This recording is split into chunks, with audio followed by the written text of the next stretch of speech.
Pour la première fois depuis le déclenchement de l'offensive turque en Syrie, l'OTAN s'est réunie au niveau ministériel et la réelle politique l'a largement emporté sur les préoccupations humanitaires. Pas question de réprimander la Turquie, un allié stratégique, encore moins de la sanctionner. Quant à l'idée avancée par l'Allemagne d'une zone de protection internationale, elle a été accueillie avec tiédeur. Il n'y a pas eu de demande pour une mission de l'OTAN dans le nord-est de la Syrie. Je crois fermement que ce dont nous avons besoin, c'est d'un effort pour soutenir le processus politique, obtenir une solution durable. Et l'OTAN soutient fortement les efforts déployés sous l'égide des Nations Unies pour trouver une solution politique à la crise en Syrie.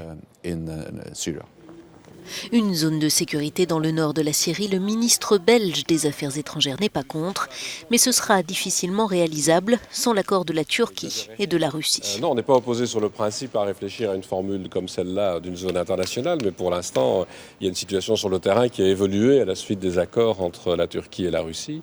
On voit comment les choses se passent. Donc on va d'abord regarder des informations plus concrètes encore sur la situation sur place, avant de voir si une initiative comme celle-là peut effectivement être mise en œuvre. Sur le terrain, la Turquie a interrompu son offensive après un accord scellé avec Moscou et les Kurdes poursuivent leur retrait chassé des zones proches de la frontière. Un retrait surveillé par les forces russes très présentes dans la région.